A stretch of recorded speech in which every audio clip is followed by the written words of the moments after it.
नमस्कार दोस्तों। आज की जो स्टोरी है वो एक घने जंगल की होने जा रही है और ये स्टोरी बेहद ज्यादा बहुत ही ज्यादा डरावनी और खतरनाक होने जा रही है। ये जो स्टोरी है वो तीन दोस्तों के साथ घटती है। तीनों की तीनों दोस्त एक जंगल में घूमने के लिए जाते हैं।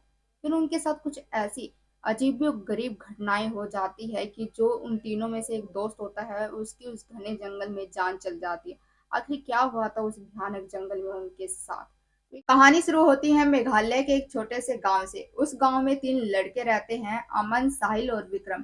तीनों एक ही कॉलेज में स्टडी करते हैं। तीनों के तीनों एक ही क्लास बीए सेकंड ईयर में हैं और उस टाइम उनके कॉलेज की छुट्टियां चल रही थी। तीनों डिसाइड करते हैं कि वो एक जंगल में घूमने के लिए जाएंगे। वो बहुत ही एडवेंचरस थे तो उन्हें नई नई जगह है जंगल वगैरह में जाना बहुत ही ज्यादा अच्छा लगता था। तो तीनों ये डिसाइड करते हैं कि वो अपनी फैमिली को पहले मनाएंगे और उसकी फैमिली राजी हो जाएगी तभी हम सभी जंगल में जाएंगे। तो अपनी फैमिली को राजी करते हैं, अपनी फैमिली को मनाते हैं कि वो एक जंगल में जाएंगे और शाम होने तक वापस आ जाएंगे। तो उनकी फैमिली मान जाती है। अब तीनों के तीनों घर से दोपहर 2 बजे निकलते हैं।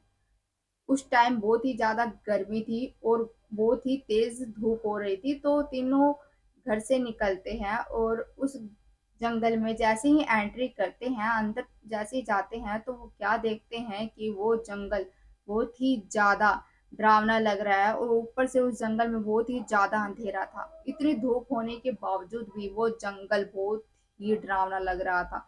उस जंगल में कहीं से भी कोई भी सूरज की रोशनी नहीं आ रही थी, अंधेरा ही अंधेरा। जैसे ही वो चलते जाते हैं जंगल के अंदर, जैसे ही जाते हैं तो उन्हें एक मंदिर दिखाई देता है, बहुत ही ज्यादा पुराना मंदिर। उन्हें लगा कि इस मंदिर में कोई आता जाता होगा। और जैसे ही उस मंदिर के अंदर जाते हैं तो वो तीनों क्या देखते हैं कि वहां पर एक मूर्ति रखी हुई है और वो मूर्ति भी बहुत ही ज्यादा पुरानी हो गई है। उन्हें लगा कि इस मंदिर में कोई तो पूजा करने आता होगा। वो थोड़ी देर तो उस मंदिर के बाहर बैठते हैं, घूमते फिरते हैं, बातचीत करते हैं। थोड़ी देर जैसे ही बात वगैरह करना स्टार्ट करते हैं तो उन्हें टाइम का पता ही नहीं चलता कि टाइम कब बीत जाता है। और देखते ही देखते शाम के 7 बज जाते हैं। तीनों के तीनों बहुत ही ज्यादा डर जाते हैं क्योंकि उन्हें टाइम से घर पर जाना था। वो अपने घर वालों को कह कर आए थे कि वो शाम होते ही घर पर आ जाएंगे, लेकिन उस टाइम रात होने वाली थी और वो अभी तक जंगल से भी नहीं निकले थे। जो जंगल था उनके घर से 10 किलोमीटर दूरी पर था। तो उन्हें बहुत ही ज्यादा टेंशन हो जाती है तीनों को। अब तीनों जैसे ही उस मंदिर से बाहर निकलते हैं तो उसी टाइम बहुत ही ज्यादा बारिश होने लगती है। मौसम इतना खराब हो जाता है कि उस जंगल में बहुत ही ज्यादा डरावना लग रहा था वो बारिश होते हुए भी।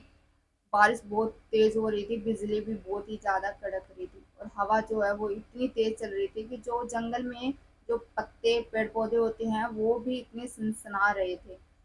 अब तीनों ये फिर से डिसाइड करते हैं कि वो उसी मंदिर में रुकेंगे जब तक कि बारिश नहीं रुक जाती। और लगभग 1 घंटे के बाद बारिश रुक जाती है और तीनों फिर ये डिसाइड करते हैं कि वो अब घर पर जाएंगे। अब तीनों के तीनों उस मंदिर से बाहर निकलते हैं। अभी तो वो जंगल में ही थे, बस मंदिर से बाहर निकल रहे थे। मंदिर से बाहर निकले, अभी वो 2-3 किलोमीटर दूर गए थे कि जो उनका एक दोस्त होता है, ध्यान देते हैं कि अमन और साहिल की जो उनका दोस्त विक्रम है वो उनके साथ नहीं है, जबकि वो उनके साथ चल रहा था। अचानक ही पता नहीं वो कहाँ गायब हो गया। दोनों बहुत ही ज्यादा डर जाते हैं और उसे ढूंढने के लिए दोबारा से वो 2-3 किलोमीटर अंदर फिर से जंगल में चले जाते हैं। अब वो जाते हैं इधर उधर खोजते हैं तो जो दोस्त उनका विक्रम होता है वो कहीं पर भी उन्हें नहीं दिखाई देता। तो उन्हें वो मंदिर याद आता है जहाँ पर वो रुके थे। वो उस मंदिर की तरफ जाते हैं तो क्या देखते हैं कि जो विक्रम है वो एक पेड़ के नीचे खड़ा है, वो भी बिल्कुल चुपचाप। और उसे देखकर ऐसा लग रहा है जैसे कि वो बहुत ही ज्यादा डरा हुआ है।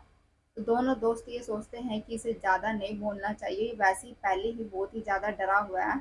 तो दोनों उसको कुछ नहीं बोलते हैं और अपने साथ ले जाते हैं। अब विक्रम और दोनों के दोनों दोस्त तीनों साथ में हो जाते हैं और उस जंगल से निकल जाते हैं। अब वो घर पर पहुंचते हैं तो उस टाइम उन्होंने अपनी फैमिली से किसी को भी कुछ भी नहीं बता रखा था कि उस जंगल में उनके साथ क्या हुआ। अब अगले दिन दोनों दोस्त कॉलेज जाते हैं, लेकिन विक्रम कॉलेज नहीं गया हुआ होता है। तो उन दोनों दोस्तों को बहुत ही ज़्यादा टेंशन हो जाती है कि आखिर बात क्या है, विक्रम कॉलेज क्यों नहीं आया। दोनों दोस्तों को पता चलता है कि जो उनका दोस्त विक्रम है उसकी मौत हो चुकी है। दोनों उसके घर पर जाते हैं तो वहाँ का माहौल बहुत ही ज़्यादा खराब था, सब रो रहे थे, बहुत ही ज़्यादा उदास थे। ये देखकर उन दोनों को बिल्कुल भी अच्छा नहीं लगा और उन्हें लगा कि उन्हें ऐसा नहीं करना चाहिए था, उन्हें जंगल में नहीं जाना चाहिए था। क्योंकि जो उसका दोस्त अमन था, उसे ऐसा लग रहा था कि उन्होंने जंगल में जाकर गलत किया और हो सकता है कि उसकी जो जान है वो जंगल में जाने से ही गई हो, क्योंकि उस रात को जो विक्रम था वो बहुत ही बदला बदला लग रहा था, बिल्कुल चुपचाप वहां से चल रहा था और किसी के साथ कुछ भी बातें नहीं कर रहा था। तब दोनों दोस्त उसकी फैमिली से पूछते हैं, उसकी मम्मी पापा से, कि विक्रम को क्या हुआ। तो जो उसके मम्मी पापा होते हैं कहते हैं कि विक्रम जब घर पर आया था तो इसे रात को बहुत ही तेज बुखार हो गया था और हम इसे दवा पिलाने के लिए जैसे ही बाहर निकले वैसे ही ये जा चुका था। अब दोनों दोस्त उसके मम्मी पापा को दिलासा देते हैं। दोनों में से जो साहिल होता है वो घर चला जाता है और अमन वहीं पर थोड़ी देर रुकने का डिसाइड करता है, तो थोड़ी देर वो वहां पर रुकता है और फिर जैसे ही वो विक्रम के घर से बाहर निकलता है तो उसे एक बूढ़ा आदमी दिखाई देता है। वो बूढ़ा आदमी अमन के चेहरे को देखता है और फिर पूछता है कि विक्रम के साथ क्या हुआ। तो जो अमन होता है वो उस बूढ़े आदमी को सब कुछ बता देता है, जो भी उनके साथ उस रात को जंगल में हुआ था। तो जो बूढ़ा आदमी होता है वो अमन को कहता है कि तुम जिस जंगल में गए थे वो जंगल हॉन्टेड है, वहां पर प्रेत आत्माओं का वास है। और जो मंदिर तुमने देखा वहां पर कुछ दूरी के बाद वहां पर प्रेत आत्माएं रहती है, जो कि वहां जाने वाले लोगों पर अपना कब्जा कर लेती है और उनकी जान लेकर ही छोड़ती है। अब अमन को भी बहुत ही ज़्यादा पछतावा होता है, बहुत ही ज़्यादा उसे डर्टी फील होता है कि उसको उस रात को जंगल में नहीं जाना चाहिए था। और वो बूढ़े आदमी से माफ़ी मांगता है और फिर ये कहता है कि वो किसी को भी कुछ भी ना कहे। तो उस रात की जो बात थी वो बूढ़ा आदमी किसी से भी कुछ भी नहीं कहता है और इस तरह उन तीनों दोस्तों में से एक दोस्त की जान चली जाती है। तो दोस्तों ये थी आज की स्टोरी जो तीन दोस्तों के साथ घटी। कैसी लगी आज की स्टोरी? अच्छी लगी हो तो लाइक करना, शेयर करना एंड सब्सक्राइब करना। दोस्तों मिलते हैं एक और नई हॉरर स्टोरी में, तब तक के लिए आपका बहुत बहुत धन्यवाद।